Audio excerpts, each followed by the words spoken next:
That's right. I got. All right, welcome in to this week's episode of the Power Hour. I'm Steve, along with the urban sensation C Red, the icon. Hello, Red. What up? And joining us tonight is a man that doesn't really need an introduction. If you've been in this business for a while, or if you've been in this business at all, you see him around at shows doing a great many things. The Swiss Army knife of professional wrestling, the Honorable Nick Headford. Nick, how are you, sir? Doing very well. Thank you very much. And you give me a lot more credit than credit is due. Well, let's talk about it for a minute. I've seen you ref, I've seen you manage, I've seen you be a videographer. I mean, what haven't you done in this business is a better question. Let me see. What I have not done is buy my own promotion. Well, there you go. That's That could be it. next That up. is it. That is all. I mean, um, I like I said, I've even wrestled a few. I think 5 or 6 matches in my whole thing, and actually, my last match was actually with oh I was talking to him or thinking about him the other day. Max Holiday.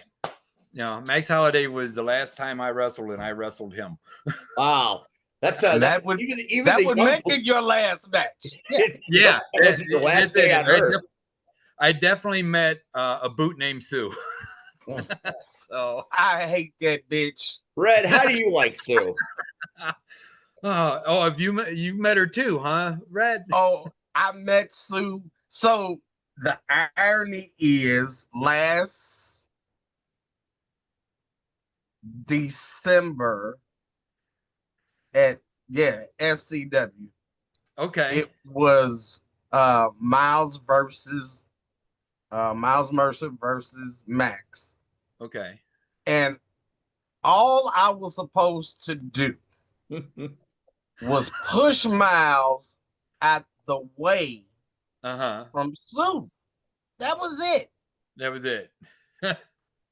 Max came in like a bull in a china shop, and I literally pushed Miles, but I have no time to move. Mm-hmm. And all I see is Sue. Oh yeah, it's there. I get hit by Sue. I hit the ground. Now everybody thought this was part of the show until guess what? Blood Oh no. starts pouring. Oh. And I'm like, what the fuck? So they finished the match, all this other. I get carried to the back. My eye instantly swells the fuck up. Caught you in And the I'm nose. like, Right? how am I going to drive? First of all, oh no. how am I going home to my wife with this when it's already get your ass sit your ass down. It's time for you to call it a day. And Right. I had already decided, okay, I'm stepping away. But how do I explain that the last time she was eating. She was eating. And God rest his soul. Ivan did not make it no better that night. Because for the rest of the night, Chad kept saying, damn, Red. What the fuck?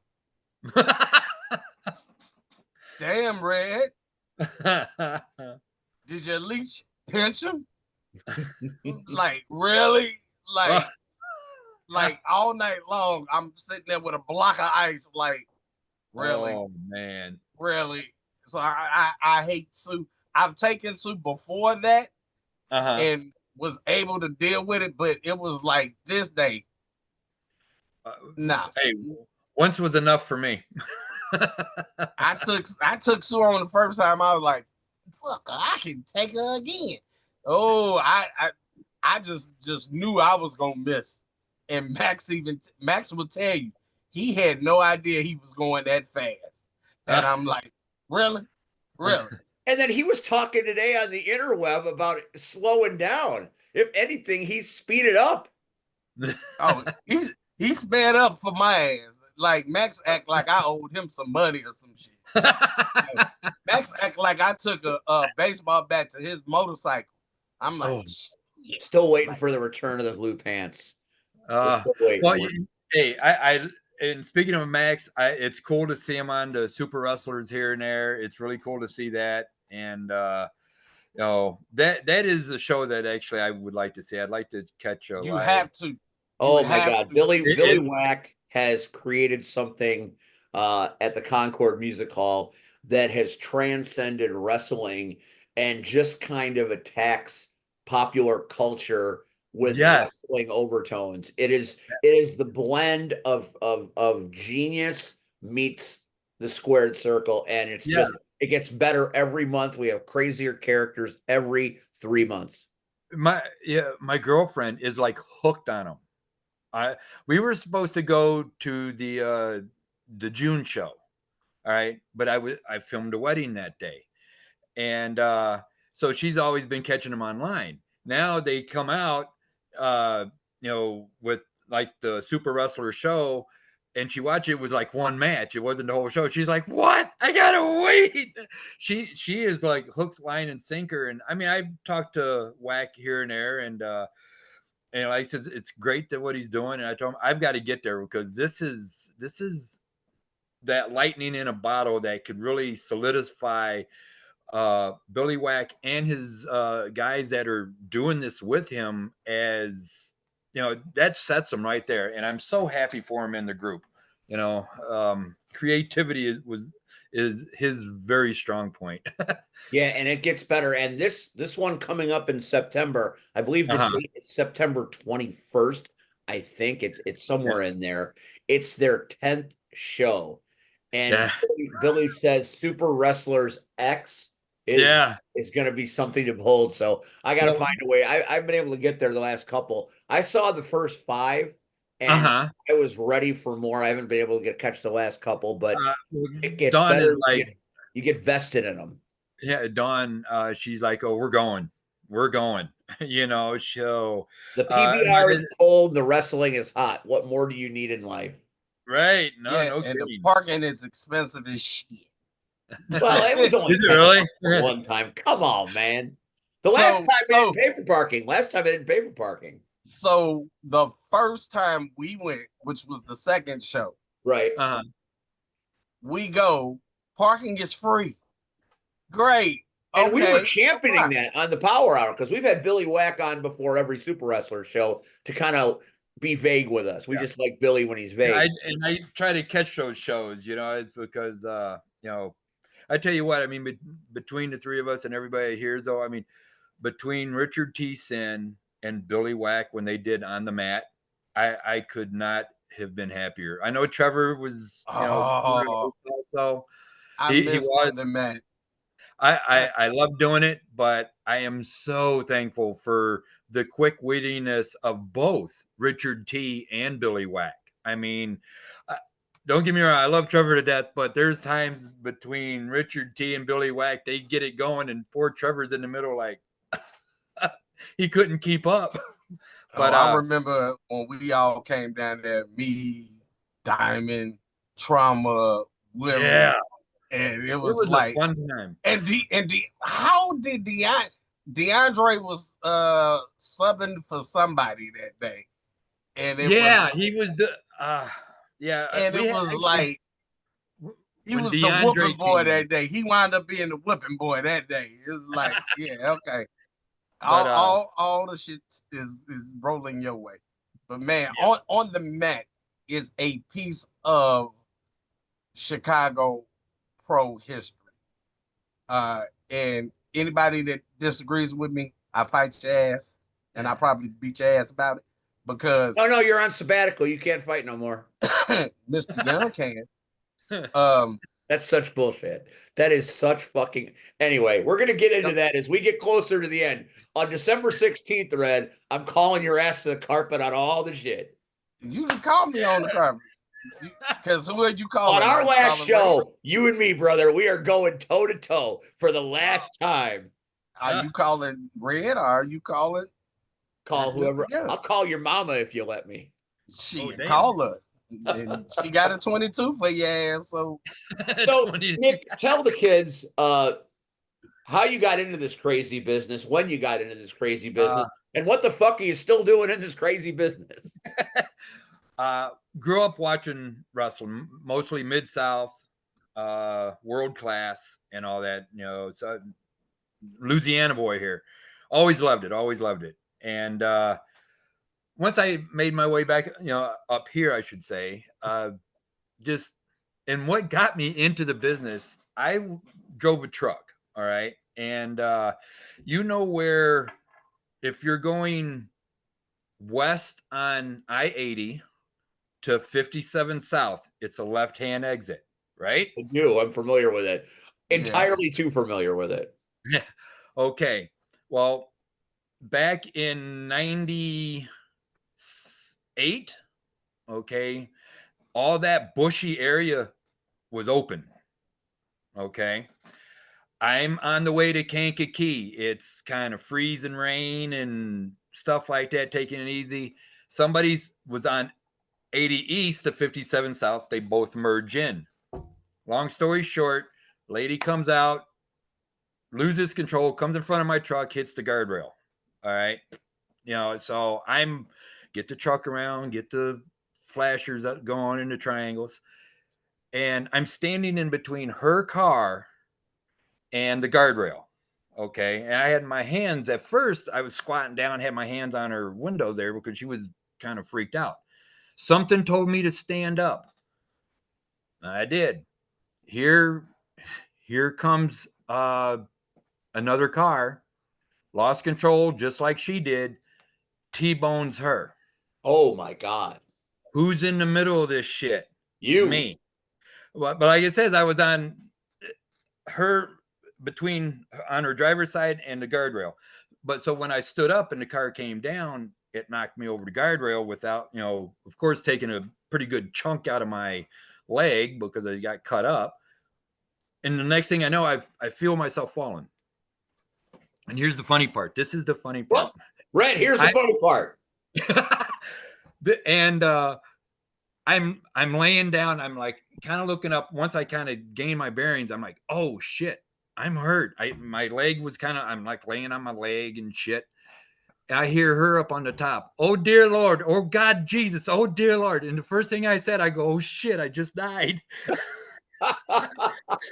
Then the pain started really setting in. So, and you wish you were dead. I was laid up for a year. Oh my. Broke my pelvis, busted up my hip, really twisted my leg up and shit like that.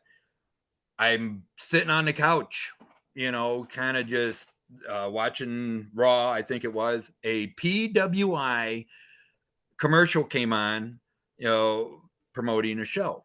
I'm like, what? And I heard Sonny Rogers. I remember that name from down south. Oh, okay. I call Sonny up. We talked for like 3 hours. Once I got cleared and I got paid, went to Sonny, paid my tuition in full, and here I am. And that was in my first match reffing was June of 99. So I started like in March, April of 99. So you've been doing this a long time.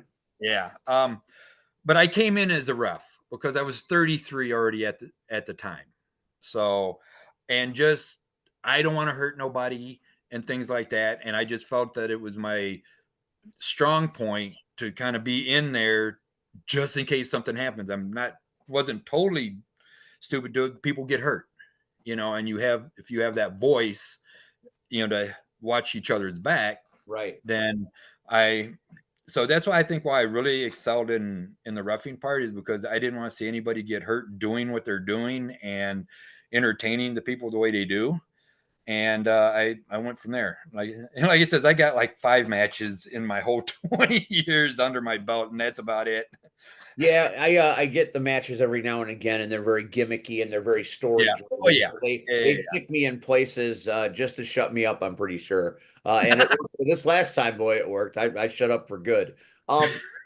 So POW is where I see you the most. Is that kind Yes. of your home promotion at this point? Has it Uh, always been your home promotion? well, at first, I mean, I was with obviously PWI turned into PCW, which split off, turned into CCW with Jimmy and Dave Storm. Then when Dave Storm and Jimmy split, it turned to POW. So Right. yes, I have mostly been, along the route with Jimmy. But when my reffing really took off, I was everywhere.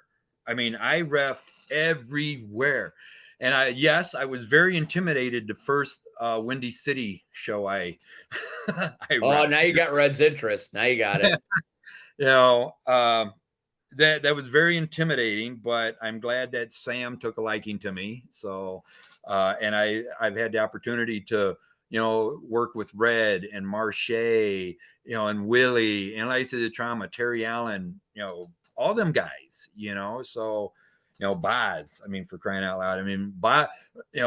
Somebody, I think Doug Simmons says that it's like you and Boz are the same. You guys don't seem to age.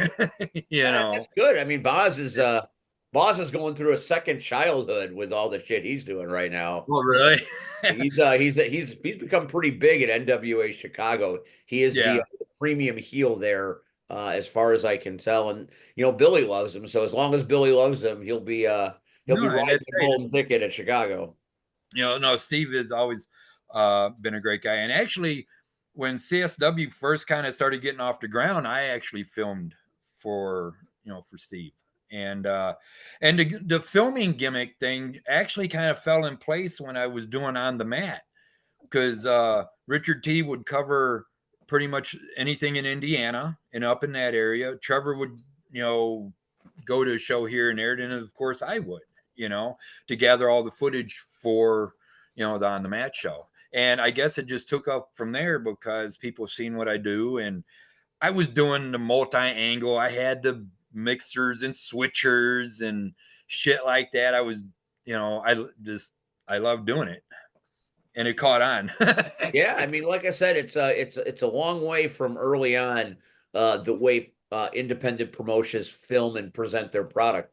With Yeah. streaming services and YouTube, everybody's got to have good camera. Everybody's got to have good, decent commentary. So, it gives guys like me and you jobs because Yeah. everybody's hungry for that professional presentation, especially if you're going to try to be on IWTV and things like that, Fight TV. Yeah, no, absolutely.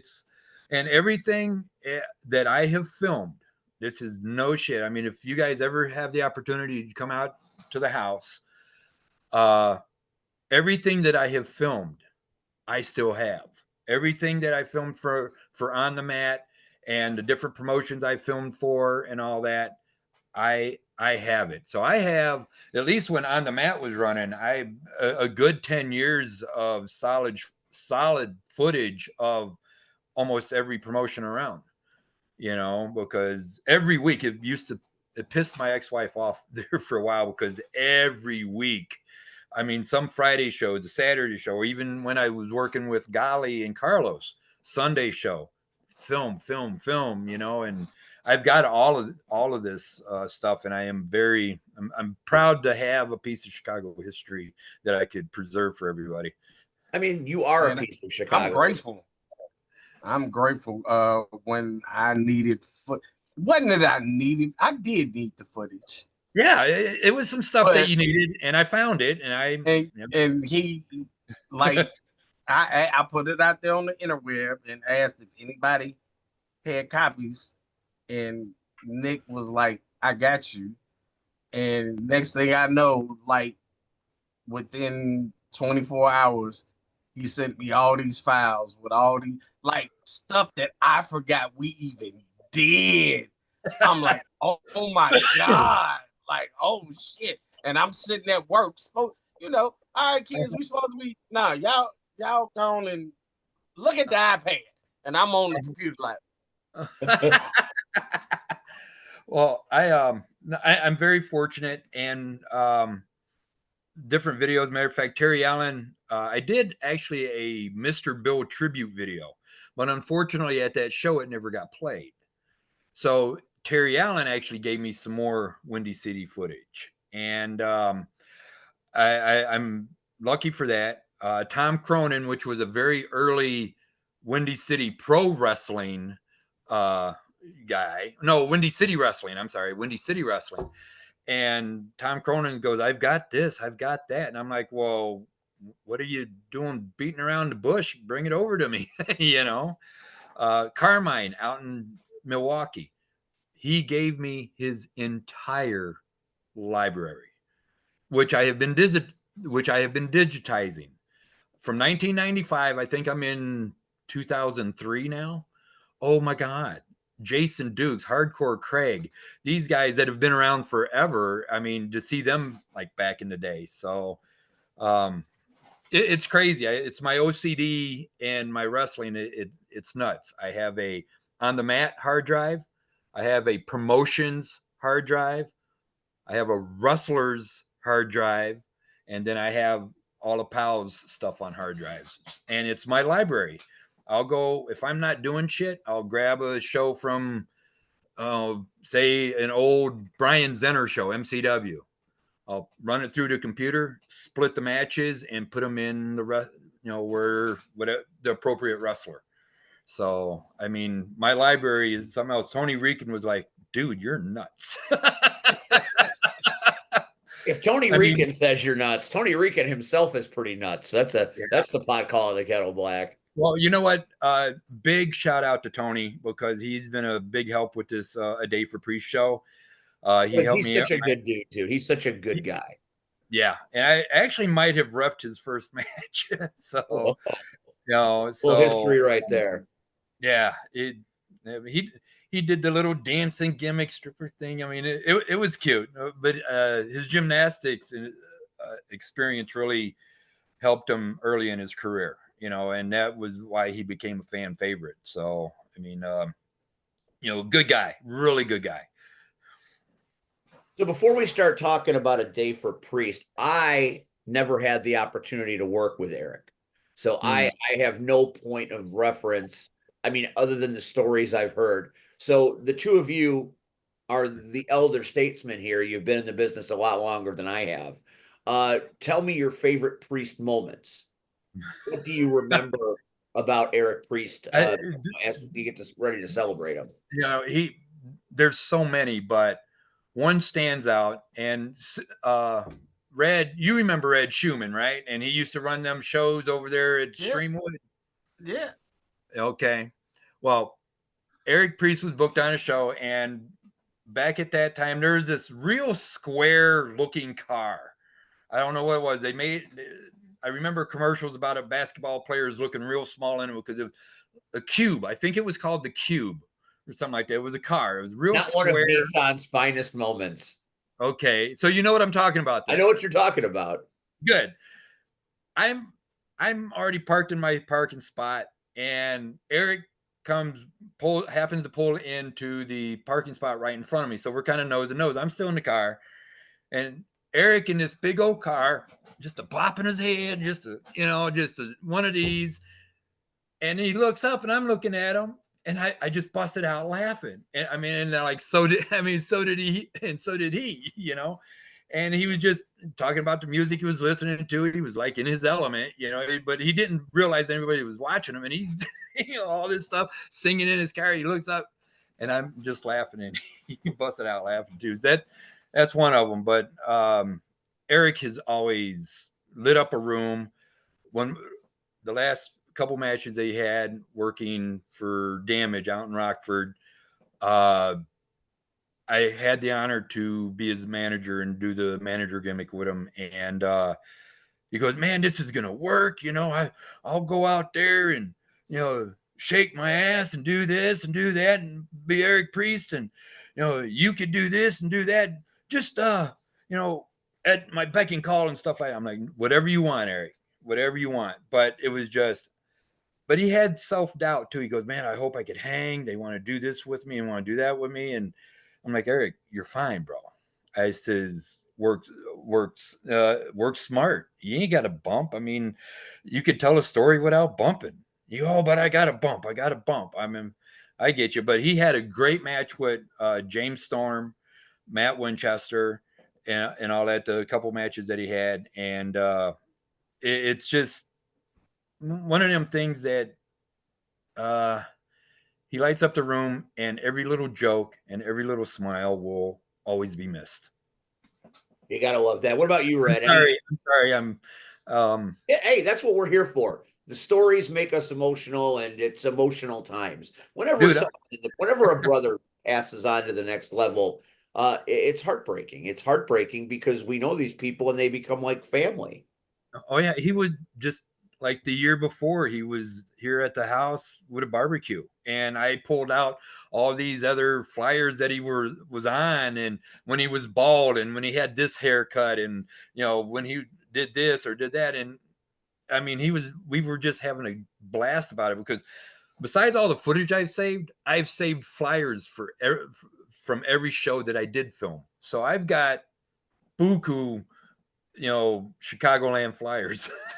So, but you're a collector of memories and moments. Yeah, well, you see all that behind me, and then over here you see all of that. That's footage. That's book. I got territory stuff. I've got Japan. You name it, I got it. So I've got more wrestling that I can ever watch in my lifetime. Even if I start your own streaming service. Trust me, if I could get a break from PAL every now and then, I'd like to start throwing some of this stuff up. People would watch too. If you put that stuff out there, people will watch. Red, what about you, Priest? I'm sorry. Oh, I want to hear Red talk about Priest. Yes. I don't know if it was a favorite moment. Just like Nick said,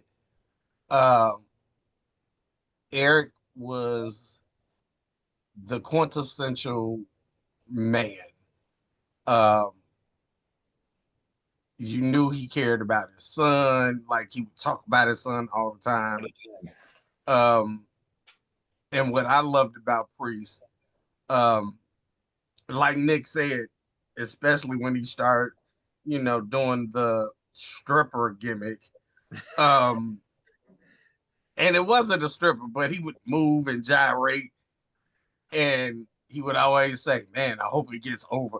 And it's like, Eric, look at you. Like, trust me, any woman that's in the room is going to go crazy, okay? It's not me, okay? So you're good. But Eric was always down to earth. He would talk with any and everybody. Yes. He was a genuine soul. Which, again, me and Nick have been around for some years, and we wish, and I believe I'm speaking for Nick too, we wished every locker room had Eric Priest in it. Absolutely. Very well said. He knew what he was doing. He was gonna keep you safe. Yeah. And he helped the young guys. He talked to the young guys all the time, and like he says, his demeanor in the locker room, you could walk up to him, you could ask him to watch the match, or if he's seen something, he always took the time to talk to the younger talent also. He was a good guy, one of those guys where I vaguely remember, like, I did a gimmick where I was injured, so, and somebody pulled that picture up the other day. Oh my God, I forgot all about it. And like, I've got like a bandage around my head and arm in a sling. And I'm on crutches. Nobody pulls a heart muscle like C-Red. And nice. I remember coming from the ring, coming to the back, and all I remember is, damn, Red, who fucked you up? And I'm like, really? Like, really? That's it? Like, okay. Like, because I would be the butt of the joke, but it was fine. It was fine. But I love Priest for it because at least he recognized that I went through all that trouble, for like 2 minutes of ring time, and it was like, oh, okay. But yeah, man, Eric Priest was one of a kind, man. Yeah, There'll never be another Eric Priest, absolutely. So that brings us to Sunday, July 27th, 2025 at the West Chicago American Legion. It is a day for Priest. And if you look at the flyer, look at the names on this flyer. This is stacked. And you've got a nice amount of people from all the eras. You've got the youth, you've got punk rock Prince, Jordan Cross, which he's a big deal with the super wrestlers. He's been on AEW. He is a man whose star is on the rise. And then you've got guys like Hardcore Craig and Bryce Benjamin, who I haven't seen work publicly in a few years. And Bryce and Hardcore Craig are legends to me because when I came into the business, they were the hot names of the time. Yeah. Well, that's why it's like going back to the stuff with Carmine. Can you imagine Hardcore Craig with a long blonde hair mullet? No. And Okay. I refuse to, as a matter of fact. But I need to sleep tonight, man. Don't be doing that to me. Hardcore Craig with hair is not right. It's wrong. That opening match, that 5-person scramble, I did that on purpose, and I worked with Tony on this. I wanted to showcase even to new wrestling fans, this is the talent that's out there. And some of this talent that's in this first match has been inspired and trained and has been around Eric. Crotch. He worked with Eric in AAW. Trick Davis was trained, did some training under Eric. I think Chico has shared several locker rooms with him. I don't know if he actually trained or anything with Eric, but Creed, he has not. I think he shared a locker room in Rockford, with Eric, and then of course Jordan. The younger talent to set the tone and let it shine because Eric was always the one for getting the younger guys going and so forth. So that's why I've got that as that's a solid way to start a show. You get that you get those high energy guys like Creed and Jordan, man. That's a matchup you'd like to see in a main event somewhere. Yeah. Now you're looking. I slow it down a little bit with Vic Capri taking on Mason Beck. Mason Beck, I used to watch back in the day with Dreamwave, and Vic is just one of them guys that is a legend, around the area. And actually, he worked with Eric Priest on a Coming Together for Carly, a show that I did in 2017, a benefit show. I remember Carly Cooprider. We had her on this show many times. Yeah, very, very nice person. Yep.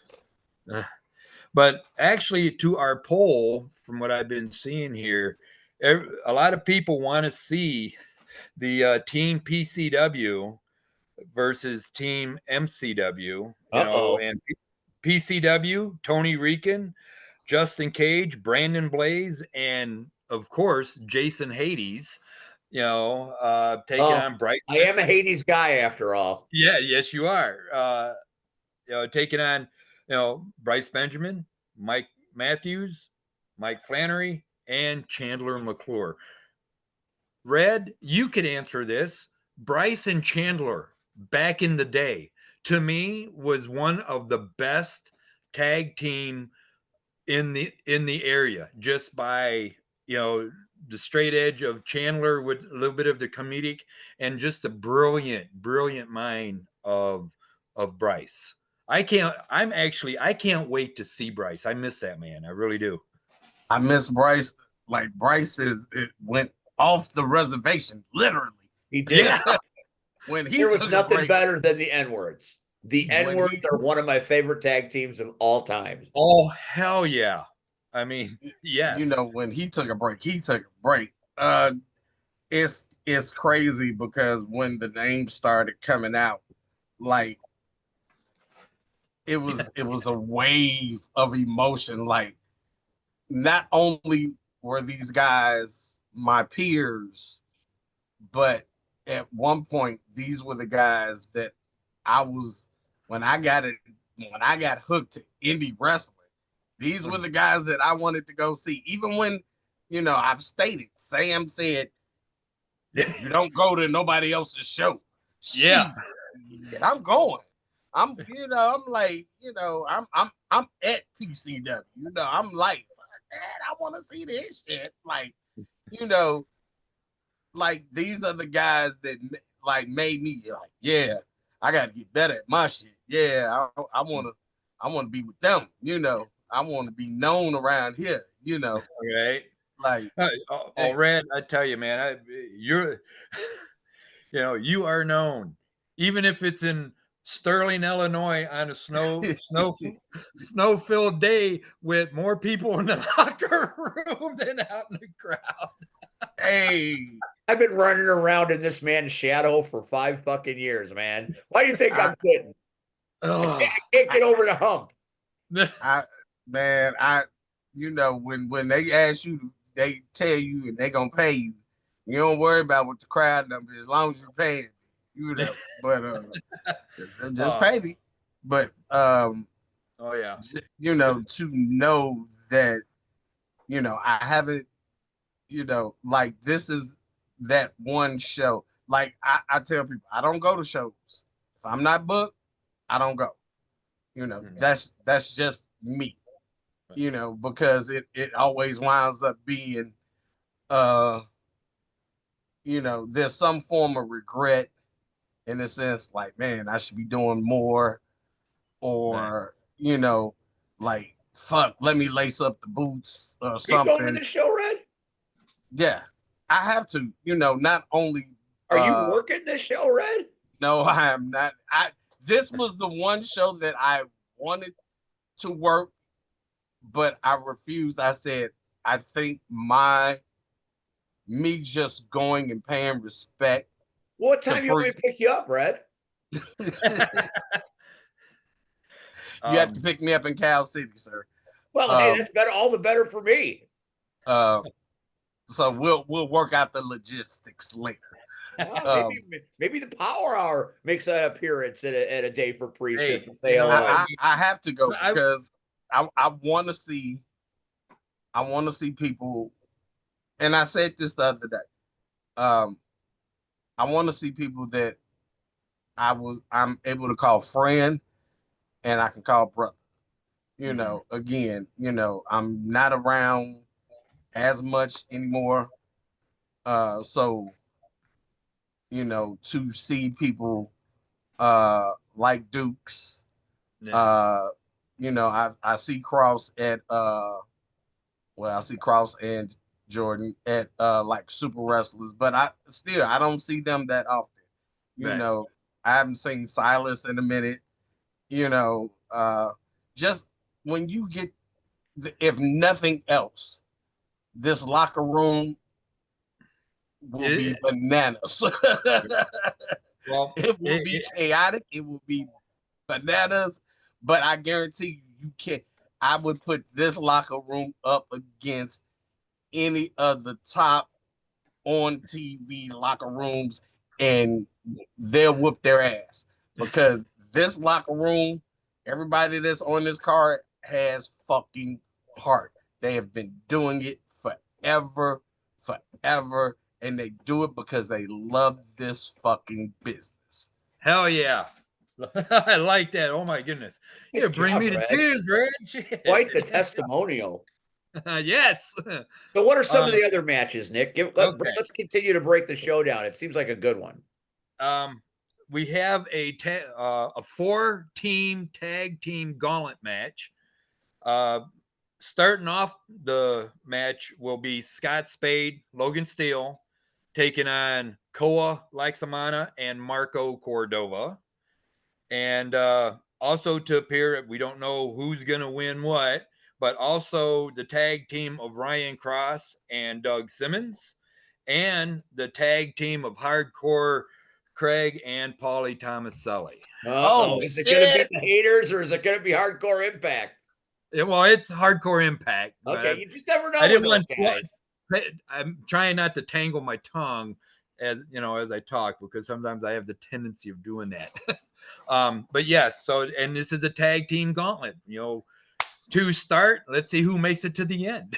So Love it. this one is going to be interesting. I definitely want to say that. And then just the history alone, like with Doug Simmons and Ryan Cross, with the history of Eric Priest, they were all real close.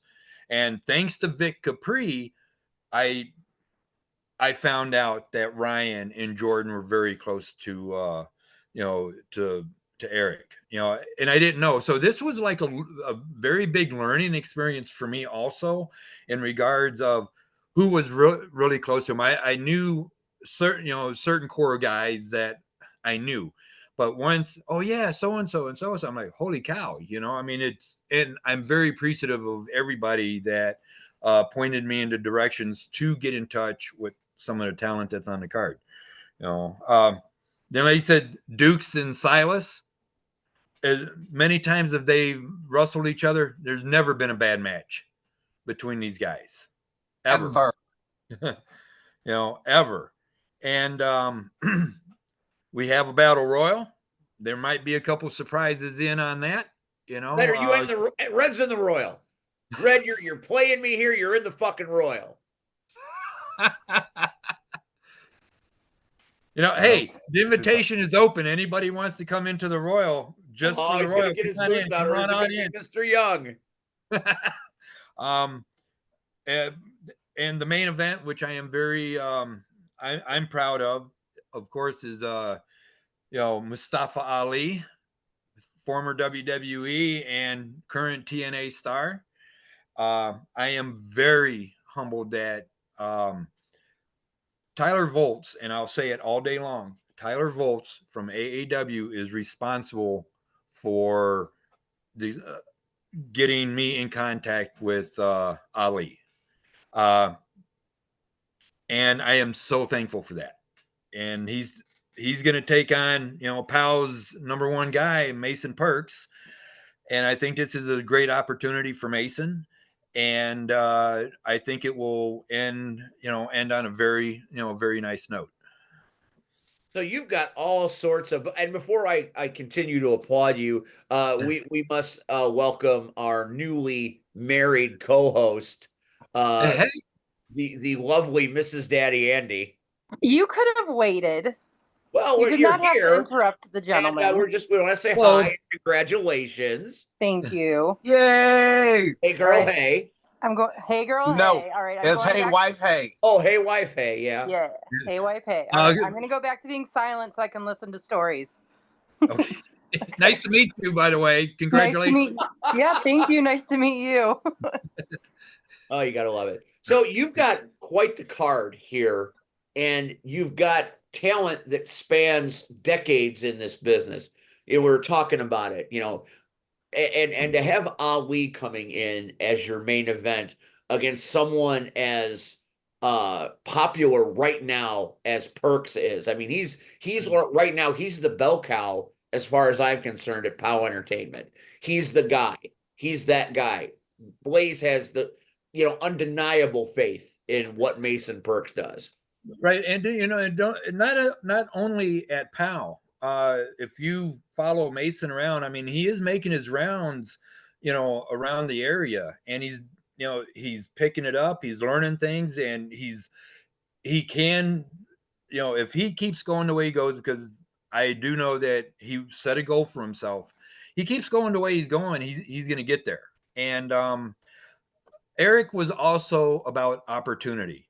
Eric would put anybody over, or work with someone to give them, that knowledge and that rub. Absolutely, Red. So again, I think how Eric would like this is start off with that strong opener with the young gun talent, blend everybody in, through the past that worked with them, and end it off with a main event that will showcase the talent that has worked with Eric and the new talent that is, going to be our next generation of wrestlers, so to speak. It's essentially a love letter to everything Eric Priest stood for. That's the way I look at it. The entire match is sculpted in appreciation for everything he meant to all these various people. Would that be a fair assumption? Absolutely. I mean, especially the 8-man. I mean, oh my goodness, to get Bryce and Chandler to come out, and these are all his trainees. I mean, 90% of that match right there were Eric's guys, so it means a lot. And again, big thanks to Tony Rican, Tyler Volts, Ryan Cross, and them guys, to Vic Capri, to help me sculpt this. So, and I am telling everybody commentary on this thing. I'm sorry? Is Volts doing commentary? I want him to, and I'm hoping to have Dave Prezak come in and do a match or two. Those are two good ones. If you're going to have commentators for this show, those are two really good ones. Well, I do have our Austin Spicoli, and in my heart, if you listen to his commentary, he's there. He's on it. He's very good. Man, are you kidding me? I've worked with that guy. That guy and I bust each other's chops hardcore whenever SCW and Bow would get together. Yeah, and I want Austin to be there. And again, of trying to opportunity, I'm hoping that Dave can make it. I want Dave to hear Austin. I want that would Tyler. Be a great opportunity for Austin to sit with somebody like Dave and just be able to absorb what Prezek can do. No, absolutely. And Tyler himself too, because Hardcore Craig, came out online and like, Tyler, I would love for you to call my match. That'd be one of the things I've always wanted. And I hope it happens. I really do, just for the fact that it's giving Craig something that he's wanted and so forth. So, I mean, if I could create memories and hope everybody walks away, it's going to be an amazing event. And you should be very proud of, even if you had assistance from all the friends and all the good people, to put something like this together that means so much, and to have all the people, from various walks of wrestling life, from refs to commentators to performers, everybody coming together on a Sunday at 3:00 in the afternoon to celebrate the legacy of a fallen brother. I mean, that says a lot about you, Nick. To taking the reins on something like this and putting together something so spectacular. Red, you got to have some roses for this man. I mean, Jesus Christ. I mean, Nick knows how much I love him. Oh my God. Oh my God. Me and Nick. Even if it was a Tinley Park tobacco. And actually I think but I'm just saying. But anyway. Don't bring up that. I said it. I'm sorry, but if anything, I will say this, Red, from day one that I've met you in a Windy City locker room, you treated me like you've known me all your whole life, and I am very, very grateful for that. You made me feel at ease in Windy City. Trust me. Nick, there are no words that can really express how I felt about you. Nick is one of the most purest, kindest gentlemen that I know. Nick has always been there. Don't make me sit here and grab a tissue. Nick has always been there for me, regardless. Nick is that one person that if he knows something is going on, he reaches out, and he'll always say, well, if there's anything I can do, let me know. He's that one person that you know is genuine and it's not just a bunch of bullshit.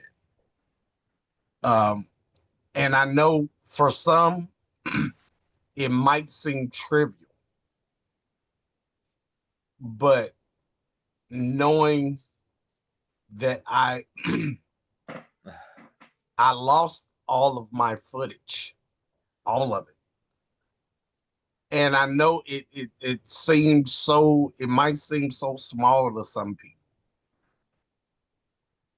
But for him to respond and say, yeah, I got you. And in 24 hours, I had what I asked for and even footage I did not ask for. And he gave me a part of me back, which, oh, wow, dude.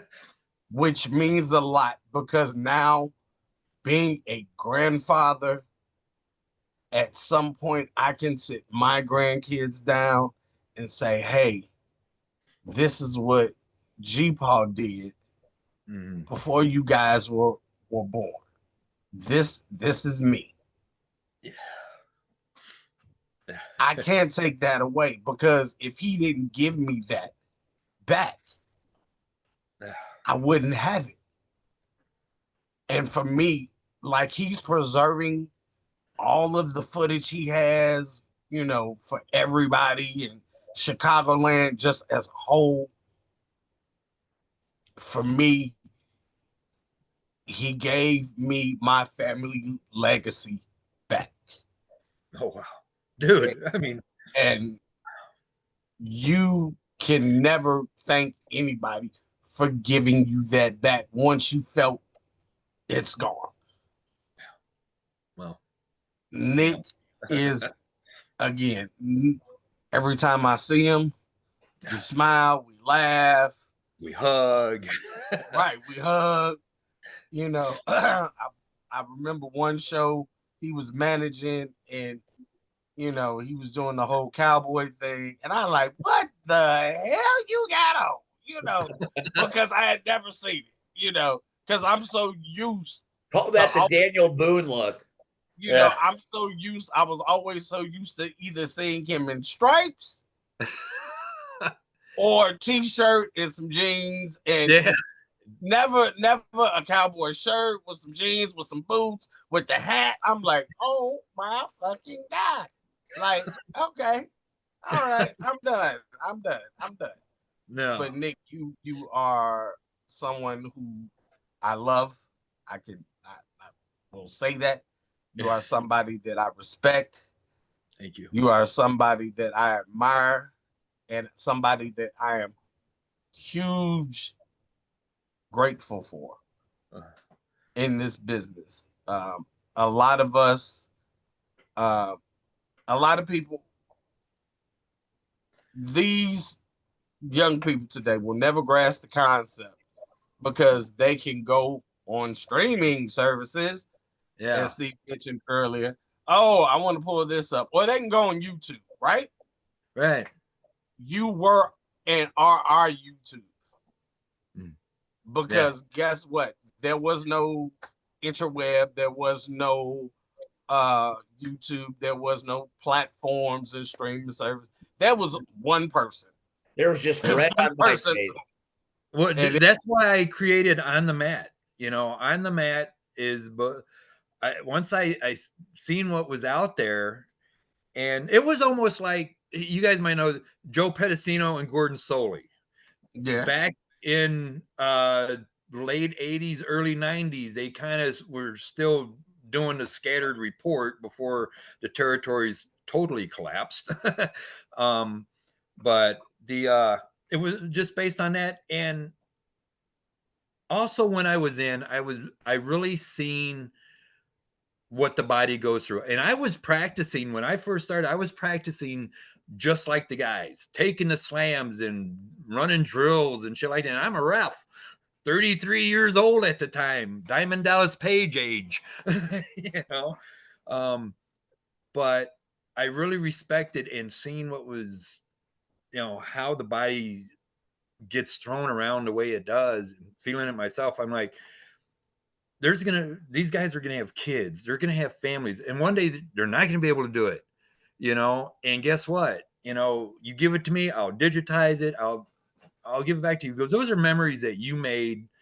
And I always feel that way. That's why my promotions and my wrestler hard drives are the way it is, so I could pull, you know. But I learned that, and it gave me such a deep respect for the business. It really did, once I got the taste of it and seen the inner workings, you know. I mean, but yeah, and this is a friendship of brotherhood that, you know, can never be replaced. You know. So I love you guys, and see, I can't, you know, I cannot express enough with you also. And when I say you kept me at ease in the Windy City locker rooms in the early days when I first started coming around, I truly mean that, man. You know, I was more scared of fucking Hunter and Austin Roberts. I was scared. No, let's say it was Baltazar and a band. There you go. Baltazar and the band. I was very intimidated by them.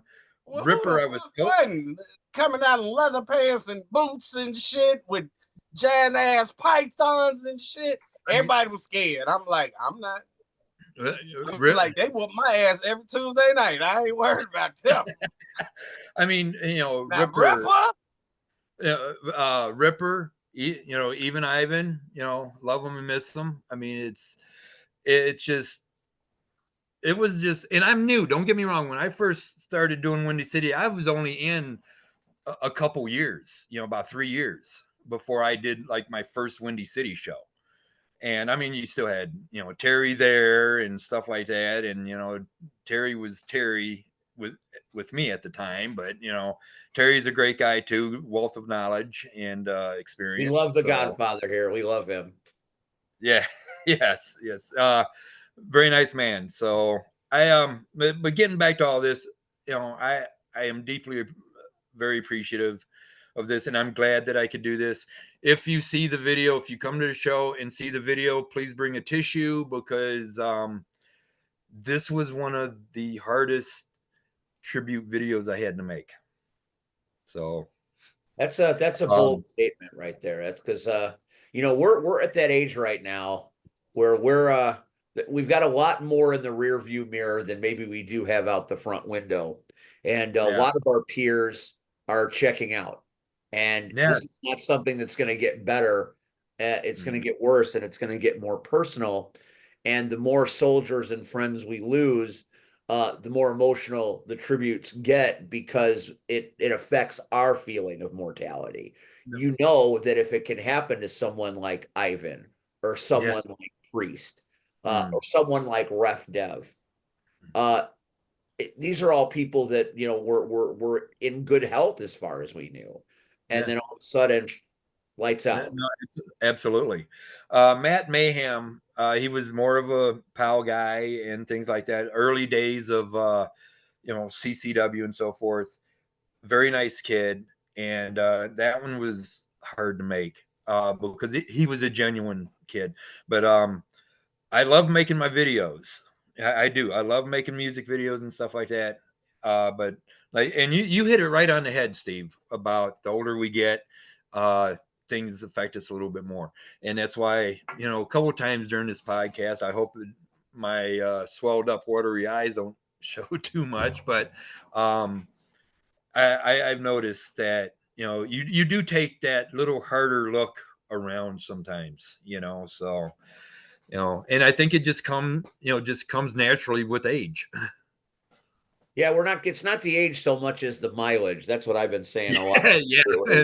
And, but again, you know, the fact that you wanted to be on the show and you wanted to talk about this means a lot to us, because you could have done this on 800 other podcasts that are out there, but you wanted to come on and hang out with us, and we're grateful for that, because we all think a lot of you, Nick. I mean, you've been a good soldier in this business, where the soldiers aren't always so good.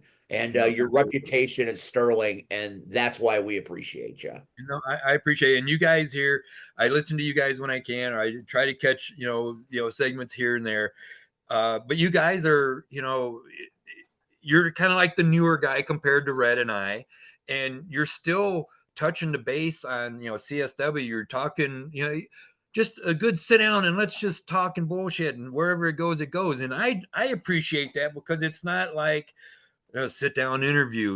We're kind of just, talking with each other, and you are keeping it on the independent scene in Chicago also. So, I'm appreciative of that. And it sucks that On the Mat, only lasted like 8 years, but it is what it is. But maybe it's time for a comeback. Yeah, I would not trade a moment, because some of them shows are classics. I mean, I've even got a show with Mustafa Ali on it. So, but it's just one of them things that it gave all the boys a platform that they deserve to get their name out there, because they love the business. And if I could get 5 more sets of eyes on you, then I could get, then that might branch off into something else. You guys are out there busting your asses and putting your bodies on the line. You guys deserve to get as many eyes on you. And I'm talking about the ones that really put the heart and soul into it. Yeah. CSW, all them guys on the roster. Holy shit, dude. I mean, I just seen, I can't think of his name, but he was out in Maine, Limitless Wrestling. He was the big dude. I can't think of his name off the top of my head, and I apologize. But they even said where he came from, and they mentioned, CSW out of Chicago. And I was watching that on IWTV, for crying out loud. So, and that's, you hit that right on the head, Nick. That's why we do this. That's why we bring people on, because we want people to see that the people that put their lives and their health on the line to do this business are people too, and they have stories, and we're storytellers, and that's all we do here. We just sit around, drink beer, tell stories, have fun, have a laugh, and go home. So yeah. that's the long and short of this, and I'll miss it when it's gone, but it's been such a great ride. So you take it for what it is. No, absolutely. And I think because when I was watching wrestling, going with my dad and stuff like that, I wanted to try to get in. Like I said earlier, Bill Watts' promotion was like, go away, kid, you bother me. I thought about going to World Class, but I didn't, because I was scared that my car wouldn't make it. Then I'd have to call my dad and go, I'm somewhere between home and Dallas. And I didn't want to deal with that. So maybe something in another universe said, hey, we're going to, bust you up for a year, but we're going to give you your shot, to do this wrestling thing. So, everything happens for a reason. And I'm glad that I know the people that I do, and I see things even after On the Mat. I see the different podcasts that cover the areas and all that. And I'm so content with it, because it's getting out there. It's getting out there. We wouldn't be here if you hadn't come first. I say that about Rion and Max. You guys led the way so that fools like us could do this on a weekly basis and have 15 people from here across the water watch us, which is crazy. But like I said, it's going to be such a great show. Sunday, July 27th, at the West Chicago American Legion. Nick Headford putting on a day for Priest, premium card, premium emotions. We can't wait to see the tribute video and cry our eyeballs out. Thanks a lot for that. Like, we don't have enough to fucking cry about these days, right? Right. No kidding. Front row is sold out.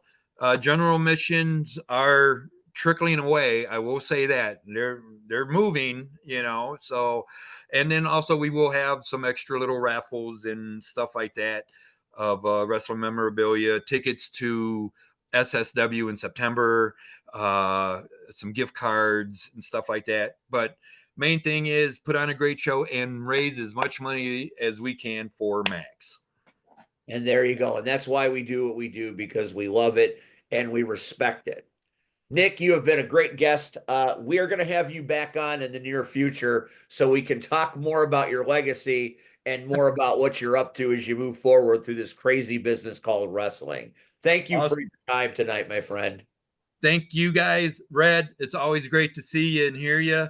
Nice to meet you again. How you say Ambroso now? I don't know. I'm sorry. I That's butchered Cactus Rack. Just call her Cactus Rack. She's one of the baddest knockout roller derby players on the planet. Cactus is just fine. I'm just riding the high of being newly married right now, but it was very, very nice to meet you.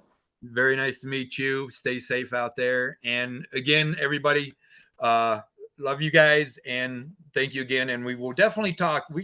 I'm sure Red and I could come up with some stories. Oh, I have no doubt about that. Nick, thanks for your time. Now I need you to log off so we can talk about you behind your back. No problem. You do what you got to do, and I will catch up to you guys soon. And how the hell do you log off this? There's going to be a thing that says end or leave meeting. That's where you go. Stop video? No. And dude, how do I? You're going to need to call the girlfriend back. How do I edit video, but yet I am stop video? I can do that. I don't know. Fuck, I don't know. There should be something. How about if I X out? Leave meeting. Do that. Bye. Bye. Later. You know, you got to love that. That's the human nature of this show. And there he is, frozen in space and time. Right, just froze. Just stuck. Let's see if I can help him. There we go. There. I had to remove him. I've never had to remove anybody before. He'll thank me for it later. All right, that is A Day for Priest coming up July 27th. Doors open at 2. Showtime starts at 3. Mustafa Ali's going to be there. I mean, that's pretty fucking cool. So, also, he said Hades and Dukes are going to be there. So, this is going to attract the Dreamwave crowd, I would think. Yeah, I mean, this should attract any and everybody. And I mean, all right, Brad, I'll pick you up at noon in Cal City. Fuck. Hey, I appreciate it. Thank you. So we'll talk about that as we get closer to it. Meanwhile, we have a newly married member of our cast. We are so happy for you. Yay. Thank you. How do you feel? Exhausted. Right. I'm tired. You guys were talking about burning the candle at both ends. You found a third end that you had to burn. Maybe four ends. That was one of the most exhausting weeks of my entire life. You got married, you went to RollerCon, you did all sorts of crazy shit. I did two bank track exhibition bouts. How was it back on the bank track again? I hiked. It's been 6 years since maybe 5. So it's been about 5 years since I've skated on a bank track more than just a little one-time go-round. On the way to Vegas, we stopped in Denver and we stayed with Randy Reckless originally from TXRD, who's up in Colorado now with the bank track. And I did not do so well on the bank track she has in her backyard. So I was pretty nervous going into this RollerCon thing because not only are we there to impress RollerCon, but we're there to kind of impress some of the doubters from Wiftida who don't want old style derby to come back. And there was a skater Hey from y'all, I hate to interrupt. We got a family emergency, so I'm gonna hop off. I love you guys. I'll talk to you guys later. All right, Red, love you too. Hope be well, everything's be okay. careful. All right, so Red, that's unexpected. Well, it's just the two of us. Let's get into it. Continue what you're saying about Wiftida and them being afraid of you. I wouldn't say they're afraid of us, but they're afraid of our style of derby. They should be fucking afraid. But there was a skater from, back in the day there who was watching us from like the 50s and 60s. I cannot remember her name at the time. I did have a head injury, of course. On the first day of practice, there was a pile up, and I would have been fine except my brow bone connected with the edge of someone's helmet. Ooh. So if that had not happened, I would have been fine. But it cracked my skull a little bit. Like, I don't have a fracture or anything, but it's very tender and it's very painful. I had like swelling. We were worried about my eye because it did hit my eye as well. But my brow bone took the bulk of it. So I lost my skater pass for a day because I had to be medically cleared to be allowed to come back and skate. So it's a story for another day, all the complications that losing my pass caused for me later on. Oh my goodness. Yeah, so I did get my pass back in time to skate. I was medically cleared. I just want to say, like, I know I post about this on Facebook. I've shared in the RollerCon thing. I just want to say, like, again, like how awesome the medic team was. I was like hysterical because A, I'm in horrific pain. B, someone has just told me that I might have a fracture. And C, and they're literally like, if this happens, get to the emergency room right away. And my skater pass is being taken. Like, I just drove 3 days to get here. I spent money on this pass. I got a uniform for the throwback thing, and I'm being told now that if I don't get cleared, I'm out of luck. I can't even come watch. Like, I'm done. And so they were so comforting. There was one named DV who gave me like a really great hug and like talked me through some of the concerns I was having. Then I didn't get the name of one of them, but every time she saw me after that, she checked on me. Like, she would see me from across the room and she would like give me a thumbs up, like she was up on like a stand once and saw me walking and she like gave me a thumbs up, wanted to make sure I got my pass back. Like, it's medics are so important in general, and it's not just for like, oh, they patch you up. Like, having medics that genuinely give a shit is so integral to feeling better. So that's the magic of Zoom, right? Yeah, exactly. So I want to give a shout out to the medic team from RollerCon on the off chance that anybody listening, or if they even see this, the very, very off chance, I just want RollerCon to know how awesome their medic team is. That's great. That's a and they're unsung heroes a lot of times. So it's nice to hear that you had a good experience and they helped you out. That's important. Yeah. But then so the wedding happened Wednesday. It was like one of those things where everything went wrong. First of all, we were having trouble keeping up with the time change. So that was part of the problem. For fuck's sake. Only you could be late to your own wedding. I was an hour late to my own wedding. Of course you were. Yeah, I was an hour late. It's just part of your magic.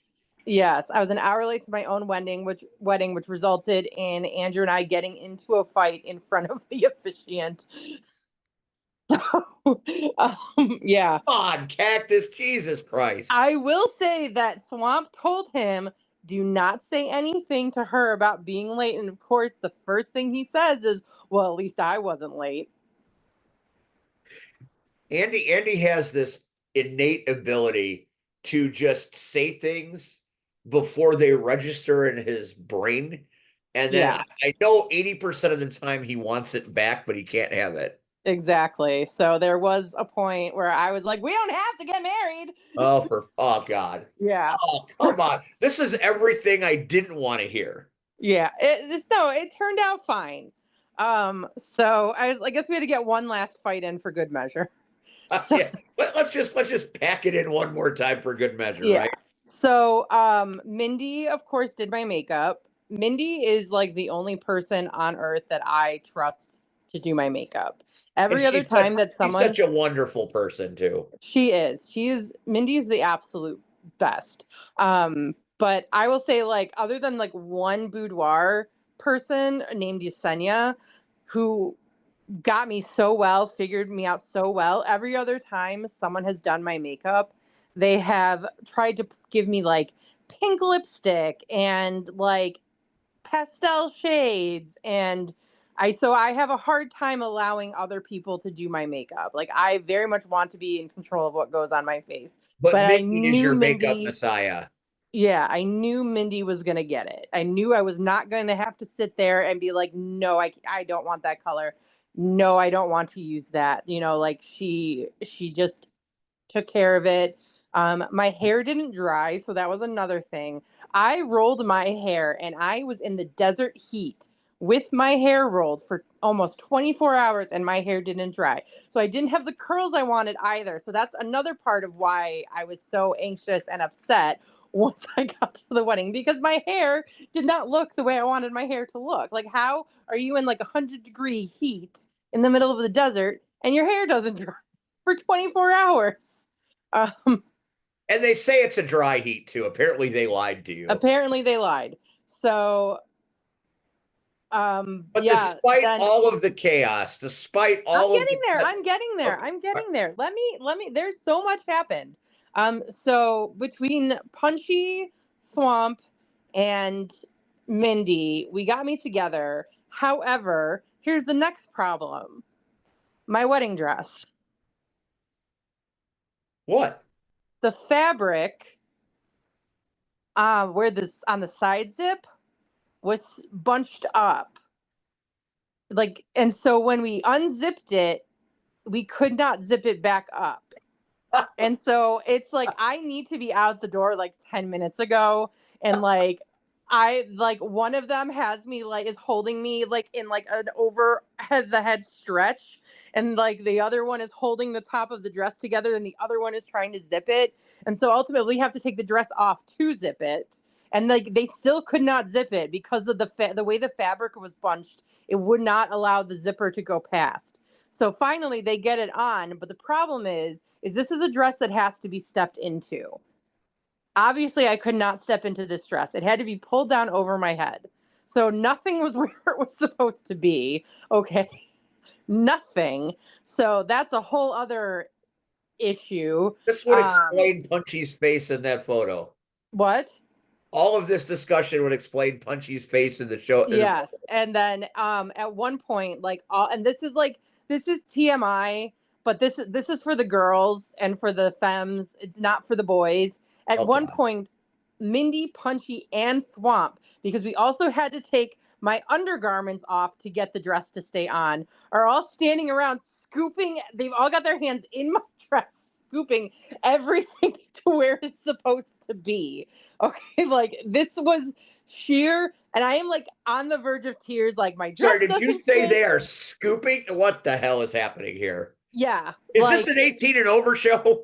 no, this is an everything is going wrong show. Like, I was like, my dress doesn't fit. My wedding is starting in like 2 minutes, and I'm 20 minutes away. I haven't even gotten my shoes on. My hair is wet. We haven't brushed it out yet. Like, it was just just chaos. And And then then it rained. what? And then it rained. In Vegas, no. However, I knew we it. are in the penthouse, okay? Mindy was in the penthouse because Mindy is just that bitch, okay? Makes Mindy sense. was in the penthouse. What I do want you to think ride with happened on the Mindy way then. from If the Mindy's in the penthouse to the penthouse, I want to ride with her. Yeah, what do you think happened? I want you to guess. What do you think happened on the ride down from the penthouse to the first floor. Actually, to the third floor so we could get. No, it was the first floor because we walked. What do you think Elevator happened? got stuck. No.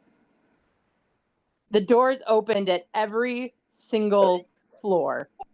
Well, at least they didn't get stuck. I mean, if they opened, but I thought you were gonna and like like have the at fire one department point, like come. people are just standing like, and because we're like all like completely dressed up, like people are like staring at us when the doors open, and we're like, "Come on, get on the elevator. We have to go. Come on, I'm late."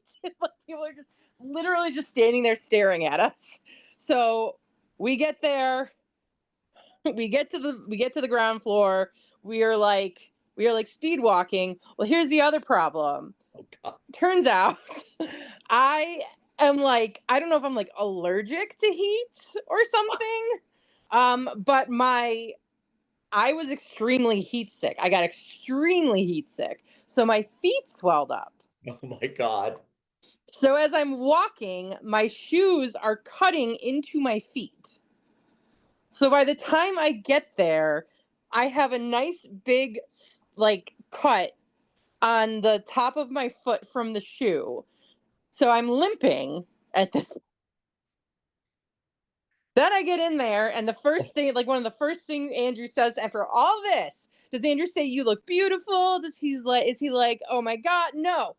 He says, because someone said something to him about like he needed something and he had to find it. He says, "At least I wasn't late." After all that. So of course I started a fight. So okay, so we're gonna move on now. Okay. That is quite a story. Yeah. So, here's the thing that I want to say about your wedding and about this coupling and the two of you as a couple.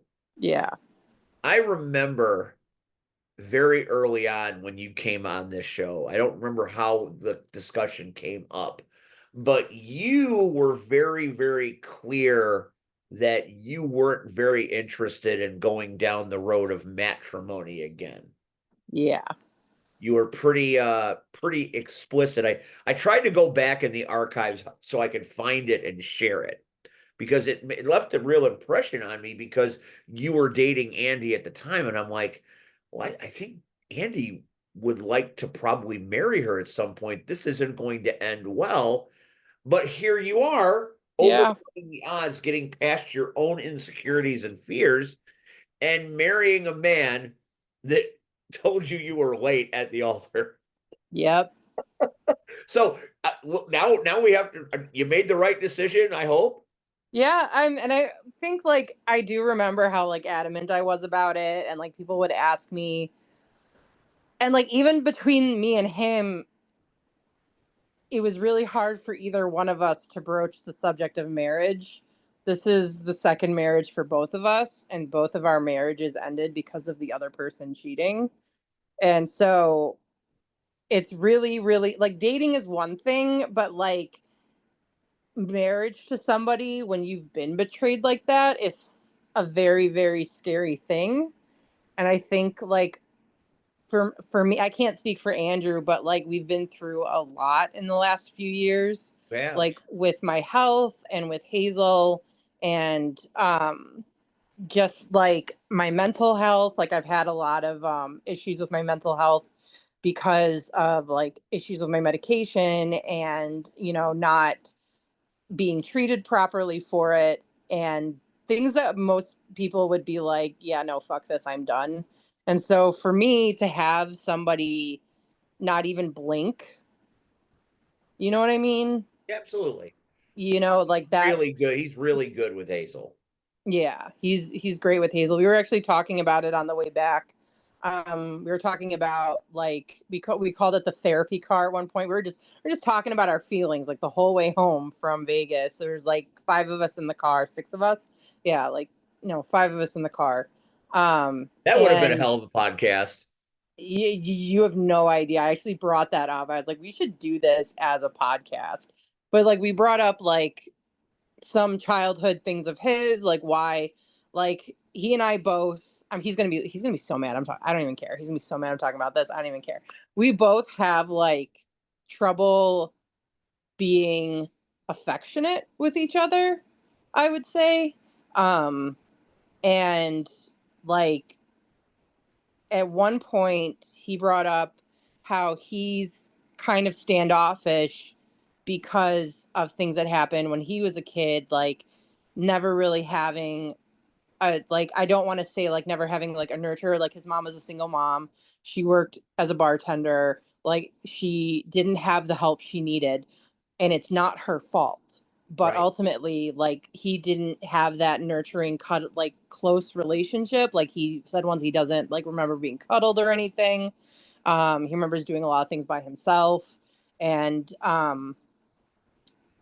remember like a few minutes after he had talked about that and how like he doesn't know how to spend quality time.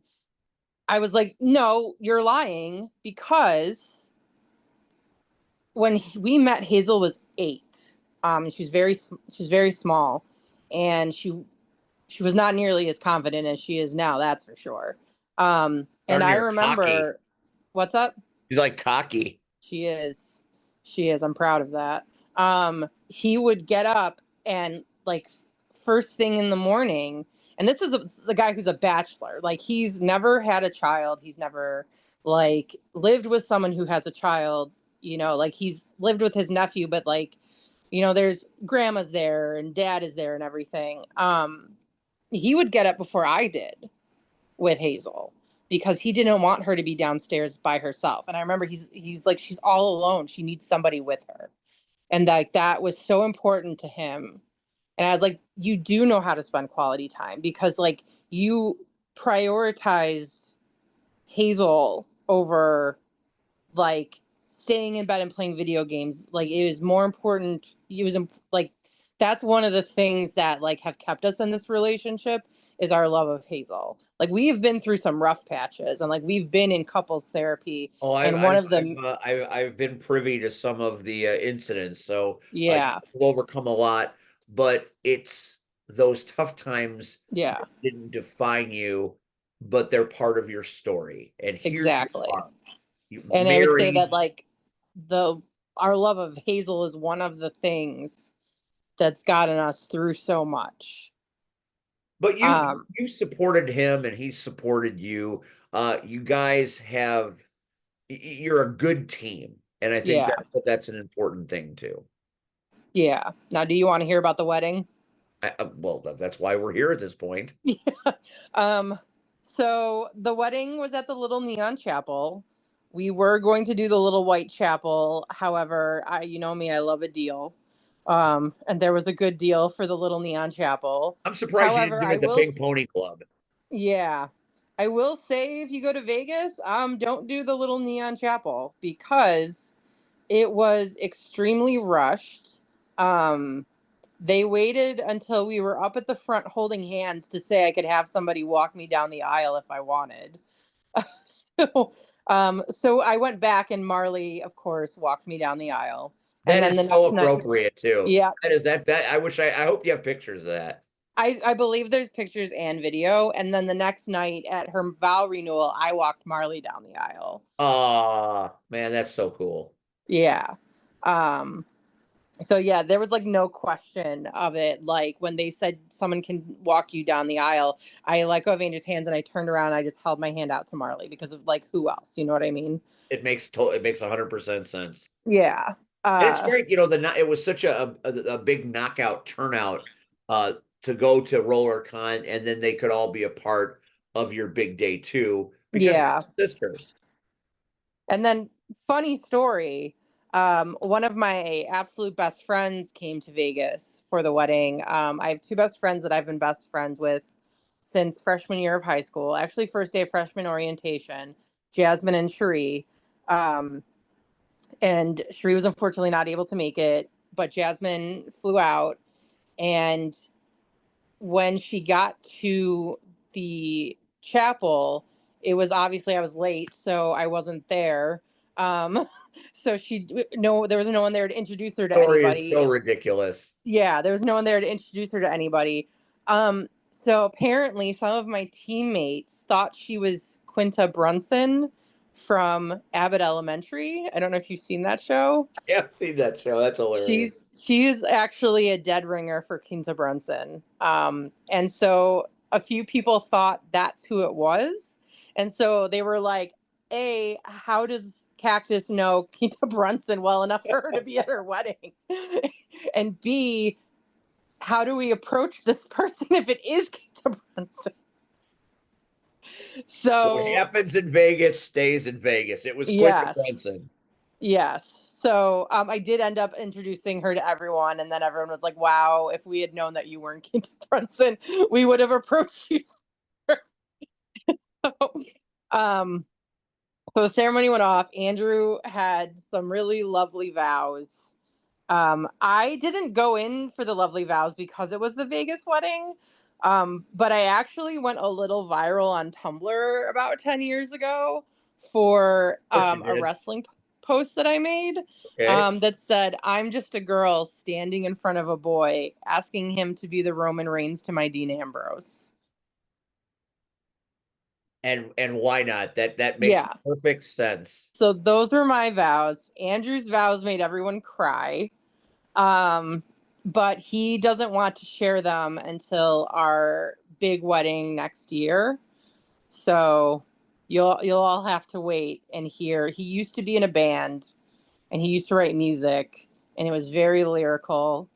And I hope there's like a video of my face because I definitely was stunned. Not only by the fact that like it was so thoughtful because we're not a very serious couple. Plus, you had already lost a lot of blood from bleeding from your feet. Exactly. But I was just like looking at him like, are you fucking serious right now? And not like in a bad way, but like, oh my God. You know, it was, I made him send them to me. And I keep reading them over because, like I said, we are not a very serious, we're not very serious people. And like one thing I had issues with is feeling that I'm worthy of love. And like having someone write what he wrote about me made like it meant everything to me. So eventually you'll hear those. Not anytime soon. And then afterwards, Andrew seems to pick the moments where he is needed the most to be at his very best. he does. Of course, after telling me I was late. But well, we're gonna forgive him because yeah, he may have faltered a step there, but in the end, the hot rod did what the hot rod does. yes. And then afterwards, we went to the Cat's Meow, which is a karaoke bar. And I got drunk for the first time in about 3 years. Oh, my God. And I did karaoke several times. I even did Forgot About Dre.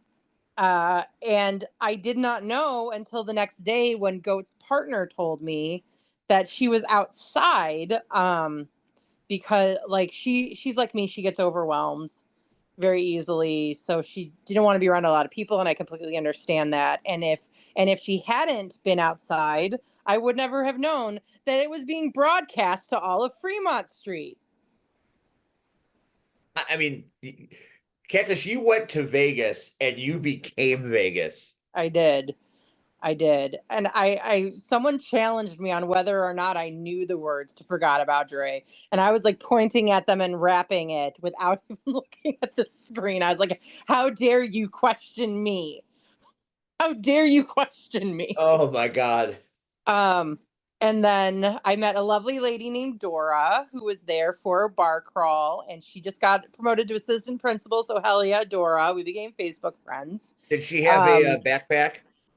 No, she did not. How dare you? Just checking. No. And then after that, we went to a piano bar called Don't Tell Mama. And I'll have to send some videos. I don't know if you saw the ones I put in the Discord, but Judgment Dave did Tequila. And he did yeah, he did a couple of songs jazz style. I did Jolene, but then my phone died in the middle of it. So then there were no lyrics. But it was exactly what I wanted. It was exactly what I wanted. I know people probably don't know this about me, but I love to sing. I cannot sing. I cannot sing, I'm with you. but I love to sing, and I love to sing with other people.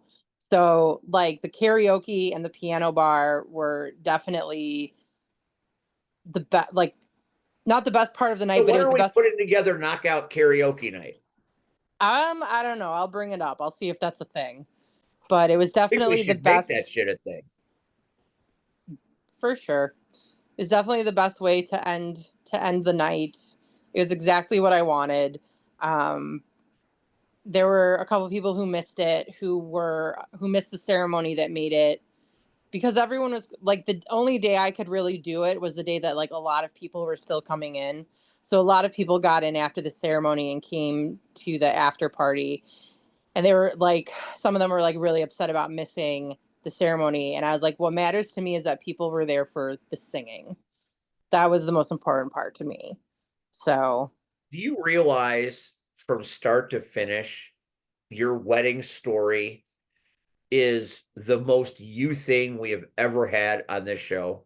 yes, I do. From the chaos to the disappointment to the rage to the magic moment to the singing and dancing at the end. This Yes. is the story of Cactus Rack. I am a one-woman musical. That is You true. are. We need to get that out. It's going to be bigger than Hamilton. I agree. And then the bank track bout was great. It was it was the first time a new rule set has been introduced in RollerCon in maybe ever. It may not be ever, but it's definitely been a long time. Um, I can't wait for the photos to come out of the uniforms. We wore throwback uniforms with, the leggings and the shorts and the long sleeve tops with the stripes and the numbers sewed on. Ode to And the classics like the Thunderbirds. exactly, it was. I was trying to describe it to somebody beforehand, and if you've seen the Thunderbirds movie with Raquel Welch, that's what the uniforms were. The one There side are was like, two shows out there that have had roller derby featured. Uh, mm-hmm, there was a really great episode of the $6 Million Man and the Bionic Woman, where on each show they did roller derby, and the old show on USA Network called Psych, about the psychic detective. yeah. The police detective did roller derby, and they had very nostalgic outfits. So when I saw the pictures, I'm like, I know those outfits. Yes, they were so comfortable. I felt like really good in it. Um, it was just really cool. It was really cool to do that. And then our second bout got cut off halfway because the bank track, one of the rails, was Broke. I loose. saw that picture. Yeah, one of the rails was loose, and so it ate up the rest of our time. So we only had one half with our characters for that second bout, but it was a lot of fun. I'm not good on the bank track yet. I don't have a lot of experience on the bank track, so it wasn't my normal showing. I wasn't doing any hits. We actually only did positional, but I wasn't really getting in anybody's way. I was just trying to stay on the track That makes and keep up with people. But I will say, and it was hard because like I had the swelling and everything from the heat sickness made it really hard for me to keep up. And at one point, I did get knocked off the track, and when I got back up, um, I was having trouble catching up. And so at one point, I was on one side of the track all by myself. And like usually, like no one's paying attention to me. They're too busy worrying about the jammer. And I was really anxious. And I was like, I'm slower than everybody. This is really embarrassing. And then my entire bench started cheering for me. And it meant a lot to me that they saw that I was struggling. And instead of like, A, ignoring me, or B, being like, come on, hurry, they were cheering for me. So aside from Hazel being born, this was the best week of your life. I don't know about that, but it's close. I said I aside from it. I would say no, I would say the second best week of my life was when Hazel was declared seizure free. Well, that's fair. Yeah. So we'll put this at a solid 3. And why not? Yeah. Well, that So is amazing. And I don't know if you saw us last week when Nan came on there, but we were wishing you well. She did such a great job. Did you get a chance to see her? I did not. I had a lot of issues with service in Vegas, so I actually haven't even seen pictures or videos of my own wedding yet. Oh boy. Well, when you So get a chance I, to watch last week, I think you'll yeah. be very proud of Nan. She filled in for you beautifully. Okay. I have this entire week off, so I'm going to be catching up. So I will let everybody know, but I have no doubts about Nan. Um, She did amazing work. She did yeah, really. I was trying to formulate a thought, but my brain is still completely fried. Some of the words were just not there. So, Well, that's okay. That's okay.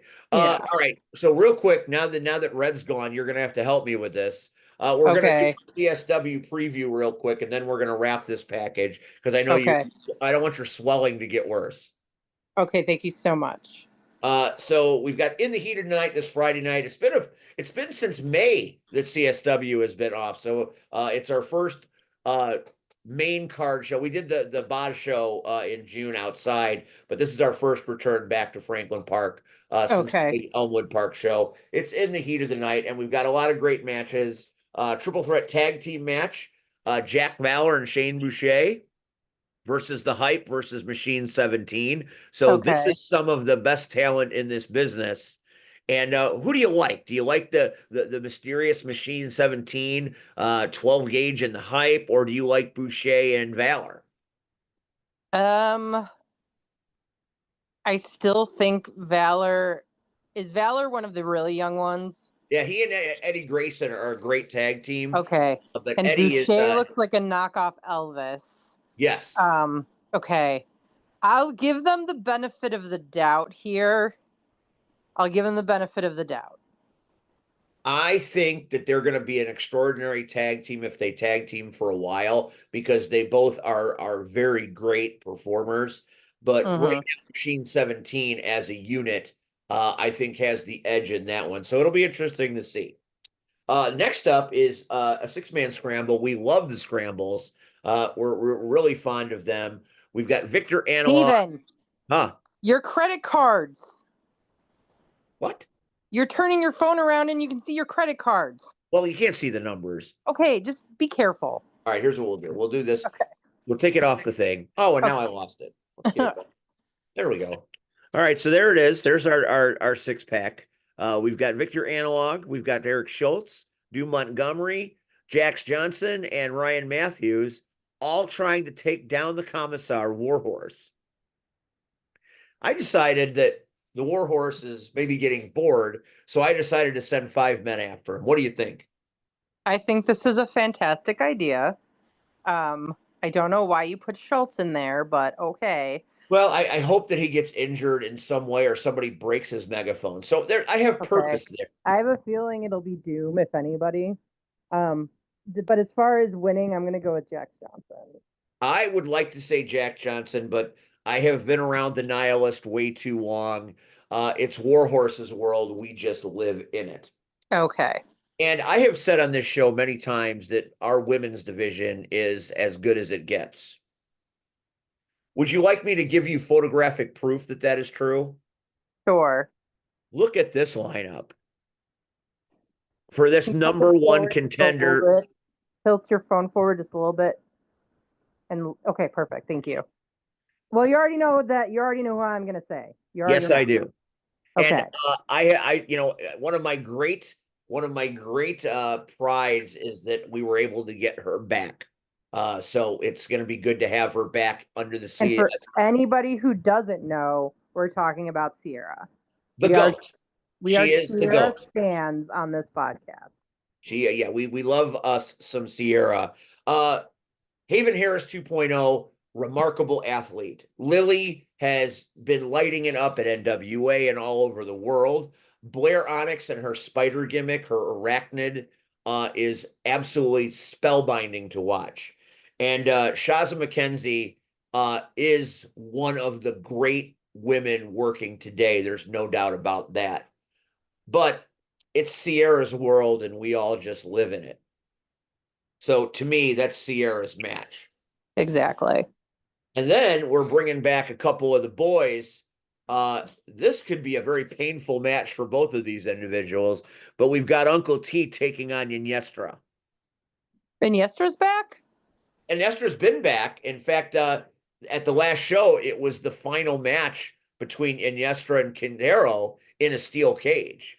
I'm so out of the loop because the last time I heard I believe didn't he get a bad concussion? Was it a concussion? He had a bad shoulder. He messed it. It was a bad injury in December. Yeah. He fought hell and high water to Oh my come God, back. that was December. Yeah. How has this much time passed? It's a lot of time, Cactus. I mean, I promise that it's not that I don't care about wrestling. It is that my life is so consumed with like my job. make no apologies.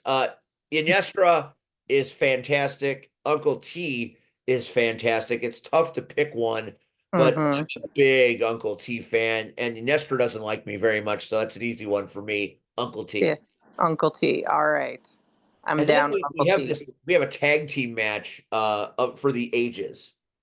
We've got our Metro Division champion Hans Carden and the Monster FXB taking on the workhorse Axel Rico, one of the most popular personalities in CSW, and visiting dignitary Ares. Okay.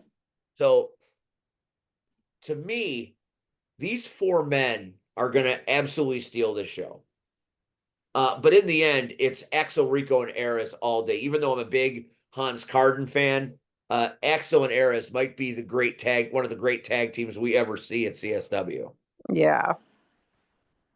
But wait, there's more. But wait, there's more. Okay. We have tag team championships on the line. And you know how I feel about the Made Men, right? About what? Are you familiar with the Made Men? Who are the Made Men? Steve Boz decided he wanted to take CSW back and take over. Okay. And he decided to form a heel faction by betraying everybody. And he enlisted his buddy Marche Rocket, who's a bad guy now. I don't believe it. We're going to have him on the show as we get closer to the end. And they enlisted the help of Bruce Hamilton, the Gentleman Barbarian. So right now, Boz and the Barbarian are the tag team champions, but they've got their work cut out for them because they're taking on a former hate keeper and one of the craziest human beings on God's green earth. She would be a stellar knockout if she ever decided to go that way because her mentality fits right in with your crew. Here is your tag team championship match. Oh, yeah, Missa Kate all the way. So Missa teaming up with Marston, the huntsman, to go hunting to collect the heads of Boz and Gentleman Bruss. If this was a fair fight, if there was no shenanigans, then I think Missa and Marston win. I'm calling them Team M&M, by the way. I think they win all day and twice on Sunday. Agreed. But Boz is a lousy cheer. And he being the godfather of CSW, it just makes me sad. Yeah. Yeah, I agree about shenanigans. I don't know. I guess we'll have to wait and see. You know what I mean? Yeah, we don't need to pick this one. But like I said, the X factor in that match is the crazy bag of cats that Missa Kate brings wherever she goes. She is insane, but a delight nonetheless. And then we have a women's title match. Remember I told you that, we've got one of the greatest women division in the history of the world? Yes. Well, let's just take a look at this match. All right. I've been trying to kill Amina Belmont since she won that belt, but she's still alive. Well, you're not going to, and I'm solidly for Amina Belmont. The incomparable Maggie Lee is finally going to get her shot at the CSW Women's Champion, and she will not miss. New champ, Maggie Lee beats Amina Belmont. And you say Amina Belmont. I don't agree. What? I don't agree. Well, agree to disagree. Okay. Remember how you said you don't believe it? You don't believe that Marseille's gone bad and he's now like an evil Roman Reigns character? Is he? You don't believe it, right? No. Well, take a look at this picture. Right down to the ufalava or whatever the fuck they call it. The what? The red thing that Roman Reigns wears. Okay. What's around Marseille's neck? I can't see very clearly, but I guess we're going. Is that a chain? That's the ufalava. That's the tribal chief thing, but it's got the little Marseille rocket symbol as part of it. That's where he's gone. Okay. He's got his own bling and that championship. Hang on. I need to get the actual ulafala. Ulafala, that's right. Ufalava, ulafala. You say tomato, I say grapes. Made out of the pandanus fruit. I may be Yes. pronouncing that wrong. Yes, So- I see that. Marche, I'm just gonna say be you. Don't be a knockoff Roman Reigns.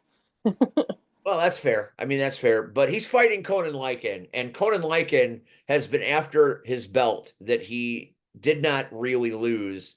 So this could be a very interesting match. Again, I think shenanigans are the theme of the night when it comes to the made men. Mm-hmm. But Marche's going to know he was in a fight because the land shark, when he brings it hard. Yeah. We got one more, Cactus. You got room for Okay. one more for me? I don't know. Let's see. I mean, maybe the championship match is the main event, but if the championship match isn't the main event, then this would be a pretty good one. Okay. What do you think about that?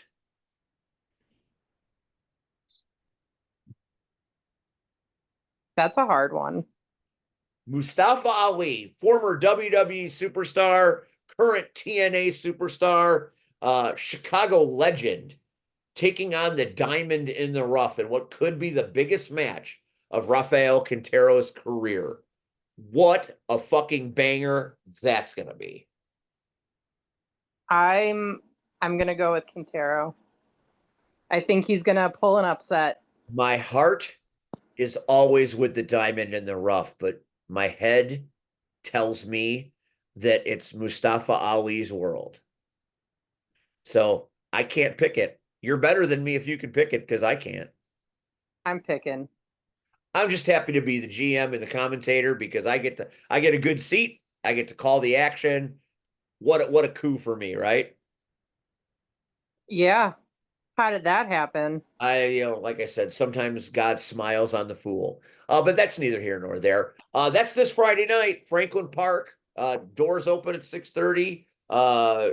Bell starts at 7:10. That's when we get our pre-show matches. The actual show starts at 7:30. Front row has been sold out for a long time. There's still room, as it isn't sold out 100%, but it's getting pretty close.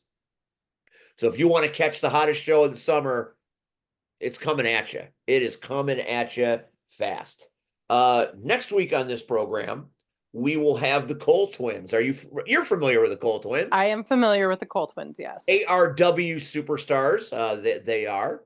They also showed up and were running. I may have heckled them and called them the Kirkland brand Young Bucks. I kind of feel like they're a reincarnation of 80s, 90s super group Nelson. I don't know who that is. I Can't Live Without Your Love and Affection. You Google it. Use your Google. Okay, I'll Google it. Very popular. You'll know this song.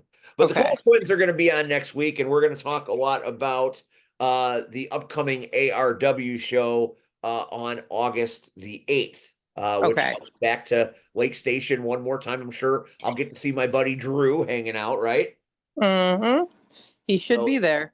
That is that's we'll coming see up if I'll be there to cheer him on because August 7th, this is wrestling related. Mindy is taking me to McFoley's one-man show. That's right. The big date. Yes. The Makeup Messiah and Cactus Rack meet Cactus Jack. Yes. I'm very excited. We're gonna need you to take a live. You're gonna need to do a live remote. I'll do my best. I will do what I can. We would love to feature that on this program. And invite Mick to come on. If I meet him, I will invite him. We could take a collection. We could slide him some cash. We know he needs to make a living. Yeah, we can do our best. All right. Cactus, I'm so happy for you. Thank you. You were glowing. I can't see you, but you were glowing well, after you got through the first half of your presentation, then you were. Yes. Yes. After I got through the first you were ranting and then you were glowing. yes. I have to be dramatic first. And you do it better than anybody I know. Is Thanks to that a Nick Headford. compliment? That is absolutely a Okay. compliment. Okay. Your drama is something that I try to learn lessons from every time we are communicating. Okay. And that's a good thing. We all need to handle the drama as well as you do. Thank you. I appreciate that very much. From the heart, Yeah.